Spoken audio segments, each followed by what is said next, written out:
Air mata yang Huking terpaksa keluar, menggantung menyedihkan di sudut matanya. Ji Qinglin mencium sedikit kelembapan itu. Begitu ingin ya? Sebelum dia selesai berbicara, dia tidak bisa berkata-kata, dan tubuh bagian atasnya menempel pada tubuh wanita itu.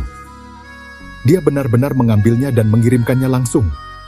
Sederhananya, jadilah berani. Rasa sesak yang tiba-tiba mencegahnya bereaksi selama beberapa detik. Dagingnya yang lembut berkontraksi secara teratur, terkadang mengencang dan terkadang mengendur. Dia menutup matanya dan mengerang saat dia bergerak. Apakah kamu membuatnya sendiri?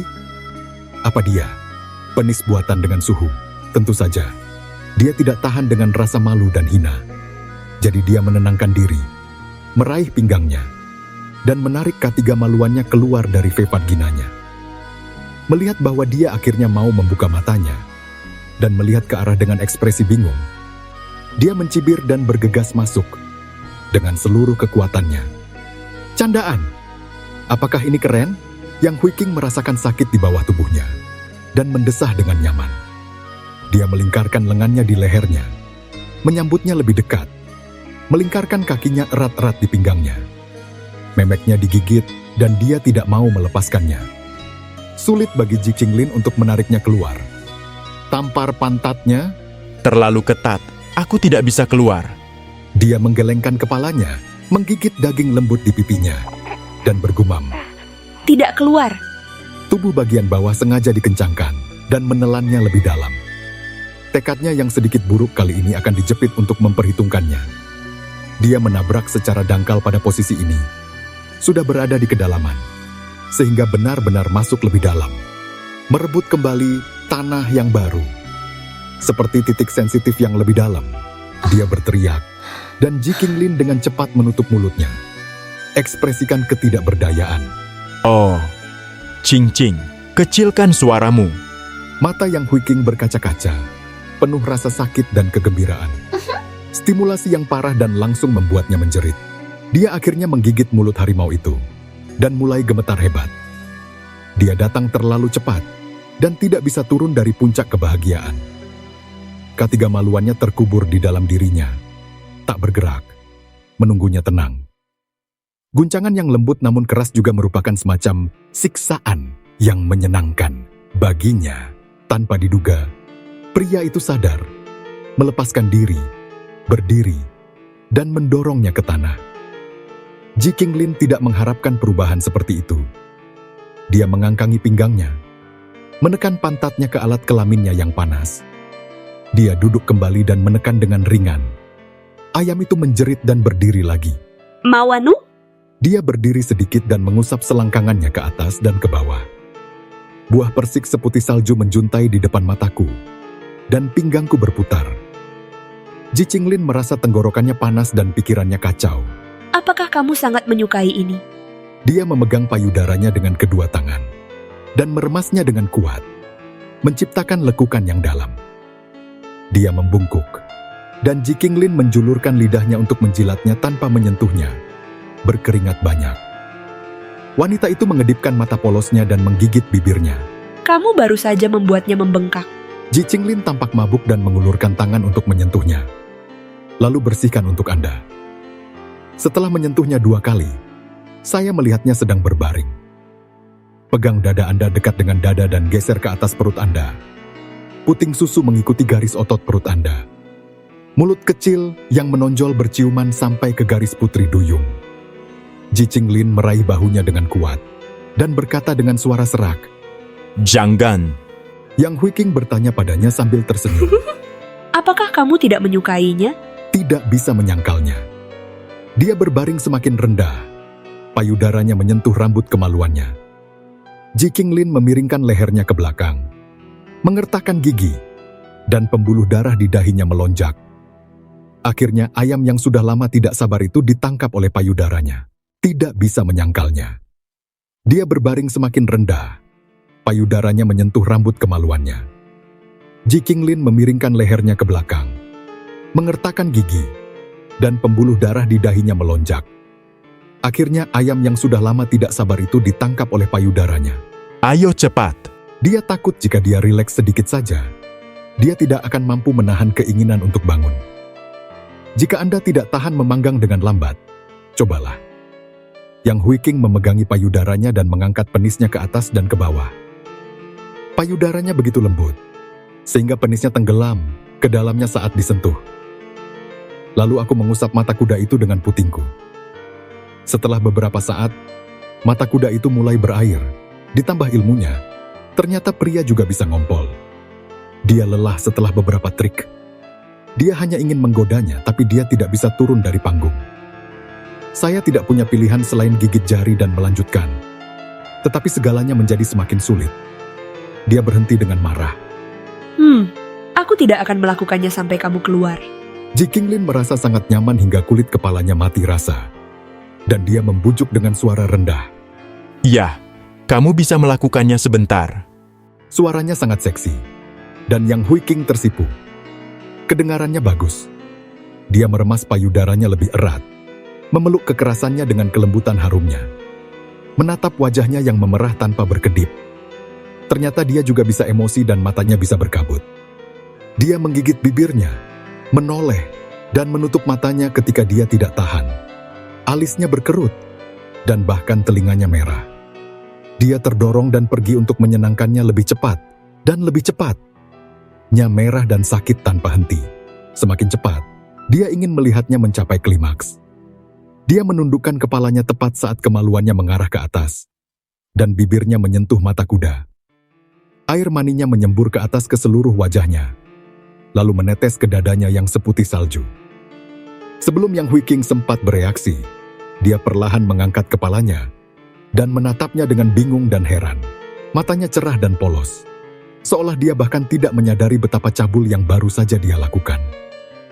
Ji Qinglin terstimulasi oleh adegan ini, dan ketiga maluannya yang lemah tiba-tiba membengkak. Dia mengutuk dan meraih payudaranya ke atas dan ke bawah. Kali ini tidak butuh waktu lama sebelum dia menyemprotkan ke seluruh payudaranya, seperti susu yang terciprat kemana-mana. Dia duduk dengan orang itu di pangkuannya dan menenangkan diri sejenak. Dia mengambil tisu basah di samping tempat tidur dan menyeka wajah dan dadanya hingga bersih. Bersyukur atas sentuhan dinginnya, payudara Yang Hui King menyusut kembali. Ji Qinglin meliriknya dan terus menyeka. Tidak bisa berkata-kata sepanjang waktu. Aku melempar handuk basah itu, namun lelaki itu akhirnya melawan. Karena aku khawatir kamu tidak nyaman, aku sebenarnya ingin melepaskanmu. Dia mengangkat tangannya ke atas kepalanya dan menggenggamnya. Dan ketika dia merentangkan kakinya yang panjang, dia akan masuk. Yang Hui King buru-buru menutup kakinya erat-erat dan mencium dagunya dengan datar. Biarkan aku pergi. Dia sangat senang, tapi dia sangat lelah. Itu salahnya sendiri. Saya menyesal bagaimana saya berani melakukannya lagi. Akui kesalahan Anda dengan cepat. Saya salah. Ji Qinglin kehilangan kesabaran dan sangat terpelajar, sehingga tentu saja dia tidak bisa memaksanya. Dia mengambil napas panjang dan memelototinya sebelum berguling dari tubuhnya. Berbaring miring, dia menarik napas dalam-dalam untuk menenangkan diri. Yang Hui King dengan ramah menepuk dadanya untuk membantunya menenangkan diri. Jika kamu tidak ingin datang lagi, maka jauhi aku. Saya sangat takut sehingga saya menghindarinya jauh-jauh. Lama Ji Qinglin Fang hanya tenang, sisi tubuh untuk meraih orang itu dengan ciuman sengit. Yang Hui King dengan patuh tidak boleh berani bergerak, karena takut dia akan kembali memprovokasi dia keluar dari api. Ketika dia membiarkan dirinya pergi sebelum tersenyum dengan hati-hati, Sudah baik kan? sebuah tangan besar mengolesi mulut merahnya dan menyeka air liurnya. Dia melontarkan kalimat berikutnya karena marah. Kamu tunggu saja. Dia berjalan ke kamar mandi dan mandi tanpa menoleh ke belakang.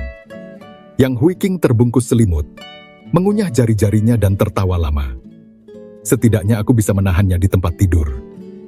Jika dia tidak melakukannya seperti itu hari ini, apakah dia masih akan berejakulasi di luar tubuhnya?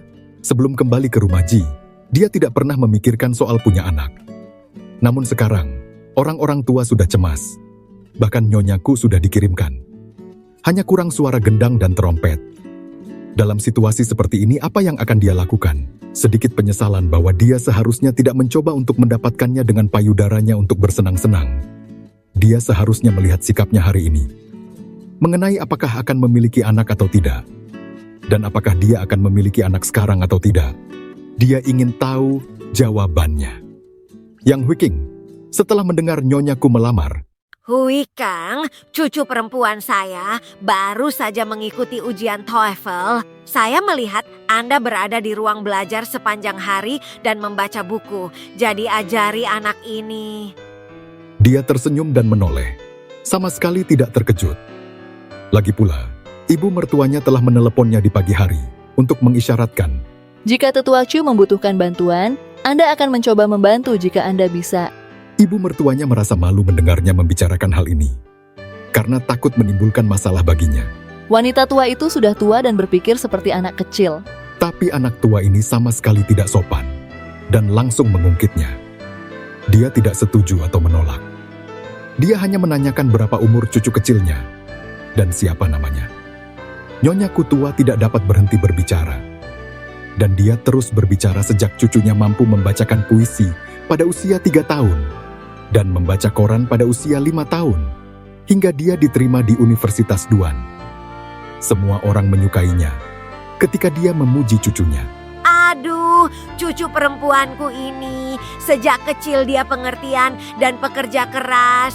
Dia tidak pernah membuat kami khawatir. Dan dia tidak suka meminta bantuan. Ini tidak. Hanya bisa menjilat wajah tua istriku yang memohon padamu di sini. Ketika dia selesai berbicara, tangannya yang keriput menggenggam erat tangannya. Kamu besar di Amerika, kami janin sangat beruntung. Nyonyaku memiliki seorang cucu bernama Fang Jianing. Pada Sabtu pagi, dia tiba tepat waktu untuk mengunjungi Fang Yuan. Yang Huking, karena menghormati Nyonyaku yang merupakan pengasuh suaminya, dan juga tidak bisa menolak niat baik seorang nenek untuk melindungi cucunya. Bersedia untuk mengajarinya dengan baik. Dia juga bangun lebih awal, menemani Ji Qinglin sarapan sebelum mengantarnya keluar. Ketika Nyonyaku tidak melihat, dia membahasnya dengan Ji Qinglin. Tak disangka, Ji Qinglin juga memiliki hubungan yang cukup baik dengan Fang Jianing. Jianing adalah gadis yang pintar. Dia mengelus kepala Yang Huking. Karena kamu sudah berjanji, maka siap-siaplah untuk bekerja keras, Guru Yang. Mencium dahi Yang Huking sebagai perpisahan. Setelah urusan ini selesai, ayah akan berutang budi padamu. Jadi manfaatkan dengan baik. Yang Huking mendorongnya ke dalam mobil. Segera pergi ya. Dia berpikir, siapa yang peduli soal utang budi? Rasanya lucu. Keluarga Ji benar-benar aristokrat tua. Bahkan di zaman ini masih ada pengasuh. Fang Jianing adalah gadis yang tenang dan anggun. Sedikit lebih pendek dari Yang Huking. Dia memiliki ekor kuda dan poni yang rapi, membuat wajah kecilnya terlihat semakin cantik. Penampilannya juga sangat sederhana, dengan gaya JK yang tidak mencolok dan sangat sehari-hari. Dengan pakaian seperti itu, dia terlihat sangat berjiwa pelajar, membuat Yang Huking, yang tidak pernah menerima pendidikan formal, merasa senang dan iri. Rasa kagumnya muncul dengan tulus. Dia dengan cermat bertanya pada Fang Jianing tentang makanan favoritnya dan meminta agar disiapkan untuk dikirim ke ruang baca. Fang Jianing menjawab dengan tenang. 2 lesung pipit muncul di pipinya. Terima kasih kakak, aku tidak pilih-pilih makanan. Nyonyaku juga berada di samping, mengusap tangan cucunya dan bercanda dengan Yang Huking. Dia datang untuk belajar, bukan untuk bersikap seperti putri. Hoi King, kamu tidak perlu terlalu khawatir tentang dia. Belajar bahasa Inggris memang paling efektif di pagi hari. Jadi dia tidak membuang waktu dan segera membawanya ke ruang baca.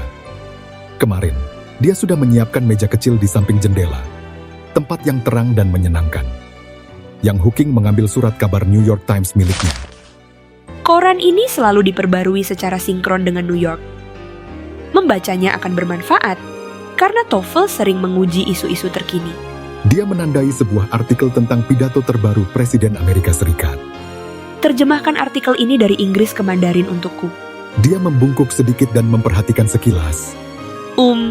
Beberapa kata mungkin sulit, kamus ada di rak buku, ambil sendiri. Dia mungkin memiliki lebih banyak kamus daripada isi tasnya. Senyumnya bangga namun tidak sombong. Dipenuhi dengan niat baik untuk adik kecilnya. Suaranya lembut dan ceria, dengan nada yang melengkung, membuat Fang Jianing tidak bisa menahan diri untuk meniru cara bicaranya di dalam hati. Meskipun dia 2 tahun lebih tua, rasanya seperti teman sebaya. Mungkin karena putri keluarga kaya, mereka makan berbagai hidangan lezat dan menggunakan produk perawatan kulit tanpa henti. Membuat wajah mereka tampak lebih muda. Namun dia jelas tidak pernah bersekolah secara resmi, bahkan tidak memiliki gelar yang diakui negara. Mengapa dia bisa terlihat begitu tenang dan percaya diri di hadapanku? Seolah-olah dia adalah seorang cendekiawan sejati. Fang Jianing merasa bahwa tumpukan buku di ruangan ini hanyalah sekadar cara bagi putri-putri aristokrat di NCT untuk membangun citra diri. Ruang baca yang begitu megah dan mahal, meja besar, serta buku-buku yang dikumpulkan. Semuanya adalah simbol status yang harus mereka miliki. Apakah dia di sini untuk belajar darinya? Seorang mahasiswa jurusan bahasa Inggris dari universitas ternama membutuhkan orang tanpa gelar resmi untuk mengajarnya? Fang Jianing benar-benar tidak menganggapnya serius. Dia sudah mendengarkan pidato Trump secara langsung kemarin. Dia selalu belajar dengan tekun, dengan semangat yang tinggi. Tidak seperti teman-temannya yang hanya tahu berdandan dan terperangkap dalam dunia komputer. Dia dengan cepat menyelesaikan terjemahan pidato tersebut ke dalam bahasa Mandarin, tetapi tidak menyangka bahwa Yang Huqing akan menunjukkan banyak kesalahan. Fourth estate bukan berarti 4 real estate. Estate dalam frasa ini merujuk pada kelas sosial, yaitu kelas keempat. Saat ini, jurnalis dianggap sebagai kelas keempat, jadi frasa ini mengacu pada wartawan atau media. Dalam konteks ini, yang dimaksud adalah media. Yang Huqing berbicara dengan pelan, secara naluriah menggambar lingkaran dan mencatat sambil menjelaskan. Industrial action bukan berarti tindakan industri, melainkan artinya adalah mogok kerja. Negotiable dalam kalimat pertama berarti dapat dinegosiasikan, tetapi dalam kalimat kedua artinya adalah dapat dialihkan. Dia memiliki pengucapan yang alami dan menyenangkan, dengan aksen London yang otentik, seolah-olah dia telah lama tinggal di Inggris. Aura kemewahan dan keanggunannya tampak alami. Fang Jianing merasakan rasa rendah diri yang tumbuh. Ijazah dan ketidakacuhannya terhadapnya yang sebelumnya dia banggakan kini terasa seperti lelucon. Kepalanya semakin menunduk. Dan Yang Huqing yang terus memperhatikan ekspresinya, menyadari bahwa mungkin dia telah terlalu banyak menunjukkan kesalahan. Dia segera menghentikan ucapannya dan tangannya yang ingin terus menggambar tanda silang. Biarlah, pelan-pelan. Nanti bisa mencari kesempatan untuk memberitahu sisanya. Dia meletakkan pena, berbalik, dan tersenyum. Tak heran kamu adalah mahasiswa jurusan bahasa Inggris di Universitas N.